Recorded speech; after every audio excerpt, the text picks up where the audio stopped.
Buenas noches, licenciada Gabriela Guerrero. Mi nombre es Ángel Gonzalo Mejía Arroyo. Estudio en la Facultad de Ciencias Administrativas y Económicas y sigo la carrera Economía y estoy en primer semestre. Bueno, respondiendo sobre el trabajo de investigación de fin de ciclo, respondiendo a la primera pregunta sobre las cuatro unidades, ¿cuál es la más importante para mí? Para mí, todas las unidades fueron de gran importancia, pero en la que más me centro, en la más importante, es en la unidad 2, que es sobre el cerebro como órgano del pensamiento. Le voy a decir por qué. Porque el cerebro humano está, está dotado de capacidades superiores que nos diferencian de las demás especies. Sobre la funcionalidad de las áreas corticales en procesos cognitivos que son indispensables para el desarrollo del ser humano, que es muy complejo. Estas áreas interconectadas o interrelacionadas con otras estructuras de nuestro sistema nervioso central que posibilitan la realización y efectividad de dichos procesos. Tanto en este aspecto sensitivo como es el motor de la memoria, que el pensamiento y el lenguaje resultan ser actividades que llevan al córtex cerebral.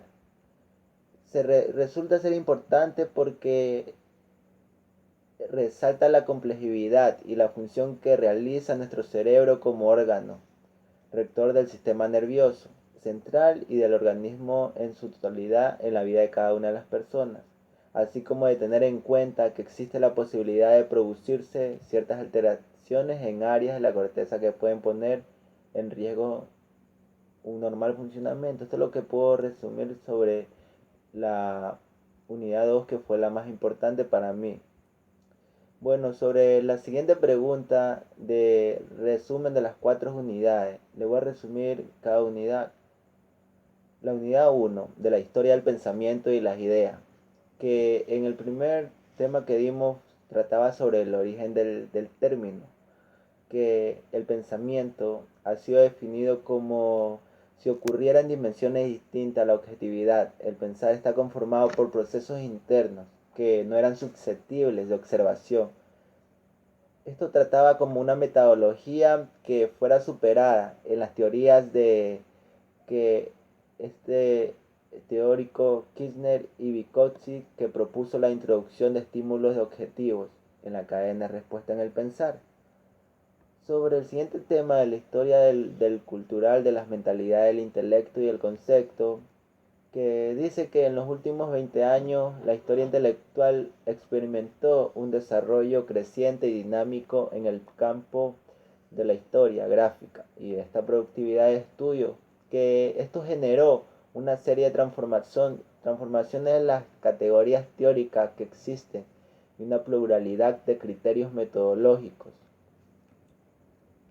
En estas investigaciones actuales observamos cada vez con mayor notoriedad el escaso empleo y aplicación de las categorías de las ideas ideológicas, de las mentalidades, en reemplazo al lector encuentra la utilización del término, tales como esos discursos, los lenguajes, los conceptos, o una mutación de significados, implica una diferenciación de abordajes o un conjunto de redefiniciones fundamentales, por lo cual las nuevas tendencias de la historia intelectual van a distinguirse de la tradicional de la historia de las ideas. El siguiente tema trataba sobre la historia de las ideas de la antigüedad. La historia de las ideas es una rama especial de la historia gráfica que estudia la determinación y la evolución de ideas expresadas o reconstruibles a través de las distintas producciones culturales. Esta historia de las ideas estéticas, campo en el que interrumpe durante el último cuarto del siglo XIX por una obra de Menéndez Pelayo. Esto es lo que quiere decir sobre la historia de las ideas políticas también. En la unidad 2, el resumen de la unidad 2 sobre el cerebro como órgano del pensamiento, dimos lo que fue el pensamiento, el lenguaje y realidad sobre el pensar. Que el pensar tratábamos que era el proceso mental por el cual los seres humanos tenemos ese contacto con la realidad y lo material y social, que elaboramos conceptos que relacionamos entre sí y adquirimos nuevos conocimientos. Sobre el pensamiento, que es el resultado del proceso mental que vamos dominando. El pensar no hace fatal que una realidad independiente de la mente, pero sí tiene que ser comunicable o expresable con el lenguaje o las formas básicas de pensamiento contempladas por la lógica tradicional. Con estos conceptos lo enunciado es una idea y el razonamiento, que es una argumentación. En lo que es el lenguaje es una facultad propia de los seres humanos, un instrumento del pensamiento y de la actividad, el más importante medio de comunicación. En lo que es la realidad, en general denominamos realidad aquello que es o no existe de una manera actual o objetiva, por oposición a lo que es una apariencia o una idea normalmente de la cordura que se extiende a la realidad. Sobre la siguiente pregunta, que el test que realizamos, que son las habilidades cognitivas, diversos tipos de las habilidades, le puedo decir que las habilidades cognitivas son las facilitadoras del conocimiento, aquellas que operan directamente sobre la información, recogiendo, analizando, comprendiendo, procesando y guardando información en la memoria para posteriormente poder recuperarla y utilizarla donde y cuando y como convenga. El siguiente tema trataba sobre los procesos básicos del pensamiento. El ser humano por naturaleza manifiesta una actividad de creación de habilidad en la mente, trayendo a la existencia todo tipo de imaginación que le permite captar conocimientos previos de cualquier proceso para adquirir nuevos conocimientos. Gracias a esta capacidad que tiene el ser humano, se pudo notar que para obtener un pensamiento o conocimiento se puede destacar ciertos procesos básicos del pensamiento, los cuales van a contribuir informacionalmente debido a operaciones, situaciones que sirven para generar nuevas acciones, que son, entre ellas están la observación, la descripción, la diferenciación, la semejanza, la comparación, la relación, las características esenciales y la clasificación de los planteamientos. En la observación, que es el momento en que una persona está percibiendo en forma voluntaria el hecho que se presenta en el entorno utilizando dos momentos para el proceso. En la descripción, en este paso se describe lo que se observa, es decir, la observación busca enumerar todas las características que se presentan. En la comparación es la extensión de la observación, es decir, lo que realiza para establecer las características propias del objeto. Puede hacerse entre dos o más personas. En la unidad 3, cómo potenciar la inteligencia, el saber crear. El primer tema que tratábamos era de la creatividad y el pensamiento creativo. La creatividad es la facultad de crear, supone establecer o introducir por primera vez algo, hacerlo, nacer o producir algo de nada. El pensamiento creativo, por lo tanto, consiste en el desarrollo de nuevas ideas y conceptos.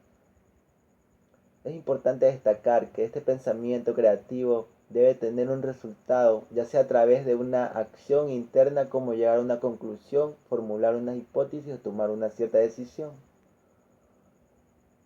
En las diversas formas del pensamiento creativo está la fluidez, la flexibilidad, la originalidad, la vialidad.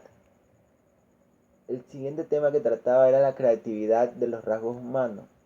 Lo distintivo del hombre es el pensamiento, que es una conciencia y ventana al cosmos. El pensar, imaginar, discutir o considerar, reflexionar, examinar con cuidado una cosa para formar o intentar formar ánimo de una cosa. Sobre la unidad 4, le voy a resumir sobre la naturaleza y cultura del talento creativo. Se decía que en el tema de las técnicas de generación de ideas, las técnicas de generación de ideas, aunque usualmente las ideas suelen surgir de una forma espontánea o poco estructurada y son consecuencias de las actividades de un emprendedor, existe una serie de técnicas que permitan una aplicación adecuada, que permitan o faciliten la generación de nuevas ideas, al menos el reforzamiento de la mentalidad creativa. Sobre el siguiente, el último tema que trataba sobre la creatividad e innovación de nuevas ideas a viejos principios. El ser humano tiene en su interior un enorme potencial creativo y generador de ideas a lo largo de la historia en diferentes épocas y lugares, que se han desarrollado técnicas y métodos para poder acceder a este potencial y desarrollarlos en numerosas ocasiones para así llevar a cabo su desarrollo del pensamiento. Eso es lo que puedo resumir de las cuatro unidades que fueron de gran ayuda para mi conocimiento. Y bueno, le doy las gracias, profesora, por enseñarme todo esto. Muchas gracias, he aprendido mucho y me va a servir de gran ayuda. Gracias.